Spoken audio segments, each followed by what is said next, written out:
नमस्कार दोस्तों, study physics classes में आपका स्वागत है। तो आज का जो टॉपिक है वो बहुत इंपॉर्टेंट, यानी सवाल जो अच्छे अच्छे हैं वो आपको हम इसमें बताएंगे। जो यहाँ पर जो गॉस प्रमेय से आधारित क्वेश्चन है वो सभी के बारे में आपको यहाँ पर बताया जाएगा। यानी कि जो इम्पोर्टेंट क्वेश्चन है वो सब हम यहाँ पर बता रहे हैं। अगर किसी भी न्यूमेरिकल में, गॉस की प्रमेय में या किसी भी न्यूमेरिकल में आपको समस्या है तो कमेंट करके ज़रूर बता दें। तो यहाँ पर ये सवाल लिखा हुआ है, इसको देखते हैं। सबसे पहले सवाल में लिखा हुआ है कि एक समान विद्युत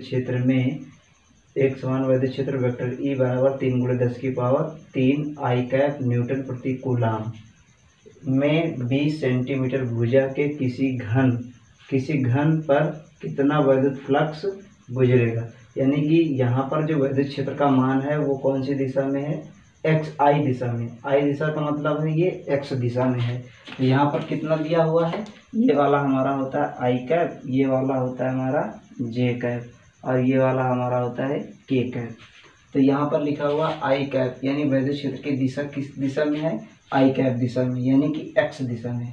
तो विद्युत क्षेत्र को इधर की तरफ विस्थापित किया गया, इसलिए एरो को मैंने इस तरीके बनाया है। उसका मान होता है 3 × 10⁻³ दिया हुआ है सवाल में। अब इस घन को हमने रखा है तो इससे कितना विद्युत फ्लक्स गुजरेगा ये हमें निकालना होता है। तो एक एक करके निकाल लेंगे। मान लेते हैं कि ये घन का पृष्ठ है। घन में कितने पृष्ठ होते हैं? 6 पृष्ठ। एक इधर होगा, एक इधर होगा, एक ऊपर, एक नीचे, एक पीछे, एक आगे। कितने हुए? 6। तो जितना 6 फ्लक्स होगा उससे गुजरने वाला विद्युत फ्लक्स कितना होगा ये हमें फाइंड आउट करना है। तो मान लेते हैं इस बिंदु पर P पर निकाल लेंगे, इसको मान लिया P1 इस पर निकाल लेंगे, इसको मान लिया P2 इस पर निकाल लेंगे, इसको मान लिया P3 इस पर निकाल लेंगे। विद्युत क्षेत्र की विद्युत फ्लक्स हमें यहाँ पर निकाल लेंगे। तो हमें विद्युत फ्लक्स निकालने के लिए क्या क्या जरूरत पड़ती है? फाई = होता है EA cos थीटा, यानी कि विद्युत क्षेत्र का मान और क्षेत्रफल सदिश और थीटा की वैल्यू पता होना चाहिए। थीटा किसके किसके बीच में होता है? विद्युत क्षेत्र तथा क्षेत्रफल सदिश के बीच में कोण होता है। अब यहाँ पर जब हमें निकालना होता है तो हम एक एक करके निकाल लेते हैं। यहाँ पर P1 पर निकाल लेंगे, P2 पर निकाल लेंगे, P3 पर निकाल लेंगे और तीनों को जोड़ देंगे तो हमारा पूरा विद्युत फ्लक्स का मान निकल आएगा। अब यहाँ पर विद्युत क्षेत्र दिया हुआ है, क्षेत्रफल हमें दिया हुआ है कितना? क्षेत्रफल नहीं दिया, क्षेत्रफल निकालना है। यहाँ पर 20 सेंटीमीटर भुजा दे रखा है, तो भुजा बराबर कितना हो गया? 20 सेंटीमीटर। सेंटीमीटर को मीटर में चेंज करने के कर लेंगे, कितना हो जाएगा? 10⁻²। अब इसकी घात 1 10 है तो हम इसमें एक घटा लेंगे, कितना बचेगा? -1। ये आ गया A भुजा की वैल्यू। ये जितनी भुजा है ये सब है। अब जो क्षेत्रफल होता है घन का वो कितना होता है? घन का क्षेत्रफल होता है 6A²। तो A की वैल्यू यहाँ से उठा के रख देंगे, इसका स्क्वायर करेंगे तो 6 ऐसे रहेगा। 2 दूनी कितना हुआ? 4। इसकी पावर कितना जाएगा? -2। इससे गुणा करेंगे 24, यानी 24 × 10⁻² मीटर स्क्वायर आ जाएगा। इसका जो है वह क्षेत्रफल का मान, ये क्षेत्रफल आ गया। उसके बाद एक एक करके निकालना होगा। तो यहाँ पर सबसे पहले हम थीटा की वैल्यू निकालना होगा। क्षेत्रफल वेक्टर और सदिश वेक्टर के बीच का जो कोण होता है वही विद्युत, ये वाला हमारा जो कोण होता है विद्युत क्षेत्र तथा क्षेत्रफल सदिश के बीच का कोण होता है। विद्युत क्षेत्र इसमें दिया हुआ इस दिशा में है, इधर की तरफ, ऐसे एक्स आई कैप की दिशा में दिया हुआ है। तो यहाँ पर अब थीटा की वैल्यू हमें नहीं पता रहती है तो यहाँ पर निकालना चाहिए। तो पृष्ठ पे क्या होता है कि हमेशा पृष्ठ के लंबवत क्षेत्रफल सदिश होता है। तो जैसे कि एक बोर्ड है, इस बोर्ड का अगर क्षेत्रफल निकालना होगा तो इसकी दिशा ऐसी होगी, बाहर की तरफ। अगर ये वाला पृष्ठ लिया गया है तो पृष्ठ के लंबवत बाहर की तरफ, यहाँ पर लिया गया है तो यहाँ पर ऊपर की तरफ, अगर यहाँ लिया गया है तो नीचे की तरफ, अगर यहाँ लिया गया है तो पीछे की तरफ। तो पृष्ठ के लंबवत हमेशा क्षेत्रफल सदिश होता है। क्षेत्रफल सदिश पृष्ठ के लंबवत होता है। तो अब यहाँ पर हमने P मान लिया है, विद्युत क्षेत्र पहले से है, E इधर ही है। अब इस पृष्ठ का किधर हो जाएगा क्षेत्रफल? इधर। तो A भी इधर हो गया। तो थीटा की वैल्यू कितना मिला हमको? पास 0 यहाँ पर मिलेगा। उसके बाद यहाँ पर अगर एक पॉइंट लिया है तो विद्युत क्षेत्र पहले से इधर दिया गया है तो हमने इधर ही रखा है E को। अब इसका क्षेत्रफल सदिश किधर हो जाएगा? इधर की तरफ। तो यहाँ पर थीटा कितना मिला? 180। अगर ये वाला पृष्ठ ले ऊपर वाला तो यहाँ पर विद्युत क्षेत्र किधर होगा? इधर की तरफ, और क्षेत्रफल सदिश किधर होगा? ऊपर की तरफ। तो इन दोनों के बीच में थीटा कितना मिलेगा हमको? 90 डिग्री। अब ये वाला पृष्ठ हो या नीचे वाला पृष्ठ हो या इधर वाला पृष्ठ हो या पीछे वाला पृष्ठ हो, हर एक कंडीशन में थीटा की वैल्यू 90 डिग्री ही होगी, क्योंकि अंदर की तरफ किधर होगा 90, वैद्युत क्षेत्र इधर और क्षेत्रफल सदिश किधर इधर, दोनों के बीच में एंगल 90।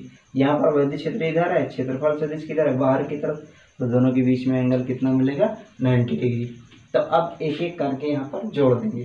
तो अब यहाँ से लिख लेंगे P1 पर गुजरने वाला वैद्युत फ्लक्स कितना होगा, φ1 = वेक्टर E डॉट A, ये अगर डॉट वेक्टर हटाते हैं तो ई ए कॉस थीटा आता है। अब ई ए की वैल्यू उठा के यहाँ से रख दिया, ए की वैल्यू उठा के यहाँ रख दिया। कॉस पहले P1 पे कितना है 0, कॉस 0 का मान कितना होता है 1, 1 की गुणा करेंगे, इसकी गुणा कर लेंगे तो ये कितना आ जाएगा, तो ये 720 यानी 720 न्यूटन मीटर स्क्वायर प्रति कूलम, यह आ जाएगा इसका। उसके बाद यहाँ पर P2 की वैल्यू यहाँ पर निकाल लेंगे, वही फार्मूला वेक्टर ई ए = कॉस थीटा, यहाँ पर इसकी वैल्यू रखो, ए की वैल्यू यहाँ से उठा के रखो, और उसके बाद में थीटा की वैल्यू 180, थीटा की वैल्यू 180 होती है, तो 180 की कितनी होगी -1 की गुणा कर लेंगे तो ये आ जाएगा न्यूटन मीटर स्क्वायर प्रति कूलम स्क्वायर। अब इसी को हमें तीसरे पॉइंट पर P3 पर निकालना है, तो वो कितना हो जाएगा वैद्युत फ्लक्स, φ = E A, वही थीटा की वैल्यू कितना होगा 90, cos 90 कितना होता है 0। कुल वैद्युत क्षेत्र इससे कितना निकल रहा है, वैद्युत फ्लक्स कितना निकल रहा है, तो कुल वैद्युत फ्लक्स कितना हो जाएगा, φ इन दोनों को सबको क्या करेंगे, सबको जोड़ देंगे, इसकी वैल्यू कितनी है 720 प्लस में, तो उसके बाद φ2 की वैल्यू माइनस में 720, ये वाला कितना आएगा 0, ये भी निकाला, और इन सबको जोड़ दो, ये वाला प्लस हो जाएगा, ये माइनस हो जाएगा, ये कट गया, कितना फ्लक्स आया 0।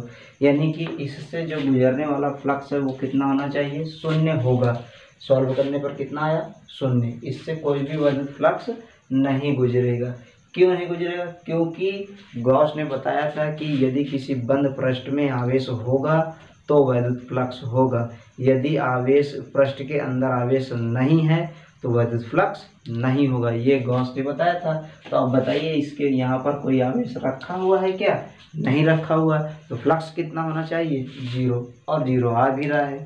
तो आपसे याद रखना है कि यदि किसी बंद पृष्ठ के अंदर आवेश है तो वैद्युत फ्लक्स होगा, अगर किसी बंद पृष्ठ के अंदर आवेश नहीं है तो वैद्युत फ्लक्स नहीं होगा।